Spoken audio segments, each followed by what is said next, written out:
میرے حضور میرا مقدر تم ہی تو ہو. ابھی شعر و شاعری کرنے کا یہ سمے نہیں. اللہ تعالیٰ ارشاد فرماتا ہے خبردار بے شک اللہ کے ولیوں کو نہ کوئی ڈر ہے نہ کوئی خوف اور اللہ کے ولی رنجیدہ بھی نہیں ہوتے. سر بھلا کوئی کیا جانے کی ہے کیسا تیرا, اولیاء ملتے ہیں آنکھیں وہ ہے تلوا تیرا, کیا دبے جس پہ حمایت کا ہو پنجہ تیرا, شیر کو خطرے میں لاتا نہیں کتا تیرا. اسی شیر کو نثر کی صورت میں بیان کر کے اپنی جگہ لے لوں, ذہن میں رکھیے گا. کیا دبے جس پہ حمایت کا ہو پنجہ تیرا, اعلیٰ حضرت ارشاد فرماتے ہیں کیا دبے جس پہ حمایت کا ہو پنجہ تیرا, شیر کو خطرے میں لاتا نہیں کتا تیرا. شیر کو خطرے میں کتا کیسے نہیں لائے گا. اعلیٰ حضرت نے کیا ہی اچھے انداز میں اس کی تشریح کی ہے. حضور غوث پاک رضی اللہ تعالیٰ عنہ کے سیرت طیبہ پر علماء کرام روشنی ڈالنے کے لیے موجود ہیں. کچھ دیر کے لیے ان کی بارگاہ میں شورا اہل سنت علماء اہل سنت اپنی باتوں کو پیش کریں گے. غوث پاک رضی اللہ تعالیٰ عنہ کے فضائل و مناقب بیان کرنا ایک انسان کے بس کی بات نہیں. اتنے زیادہ فضائل ہیں ان کو بیان نہیں کیا جا سکتا. جب قرآن فرما رہا ہے کہ اللہ کے ولیوں کو نہ کوئی ڈر ہے نہ کوئی خوف نہ کوئی غم, تو انسان بھلا اس کو کیسے بیان کرے.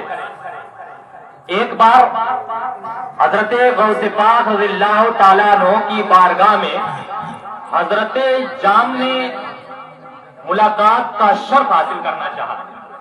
ایک بزرگ تھے جن کا نام حضرت جام تھا.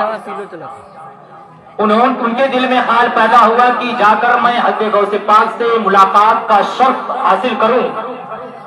چنانچہ انہوں نے غوث پاک رضی اللہ تعالیٰ عنہ کی بارگاہ میں دعوت کو بھجوا دیا اور کہا حضور میں آپ سے ملاقات کرنا چاہتا ہوں, آپ کے دربار میں میں آنا چاہتا ہوں, لیکن بات یہ ہے کہ جب آپ کی بارگاہ میں میں آؤں گا تو اکیلے نہیں آؤں گا بلکہ میں شیر پر سوار ہو کر آؤں گا.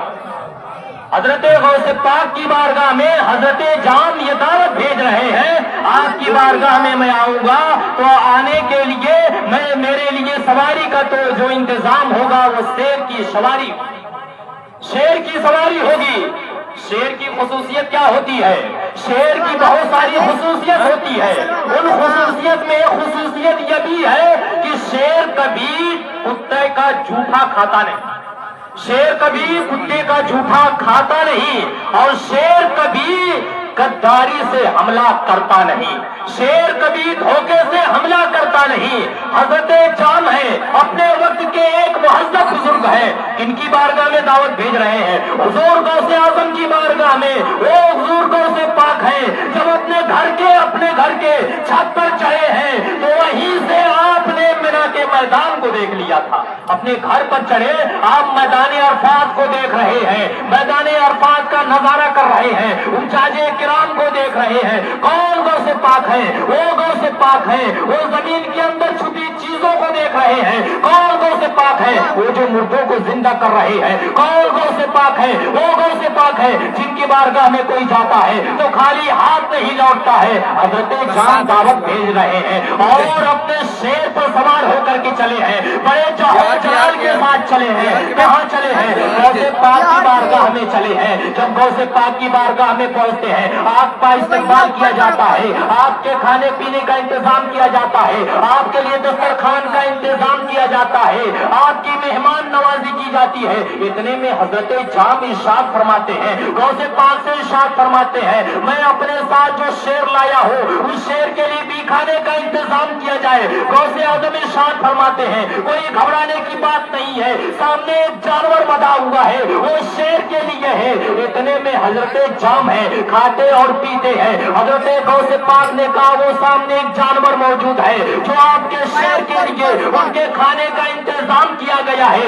اتنے میں حضرت جام ہے کن کو اشارہ کرتے ہیں؟ اس شیر کو اشارہ کرتے ہیں. جب وہ کسی کے سامنے آ جائے تو اچھے لوگ ڈر جاتے ہیں. وہ ایسا شیر تھا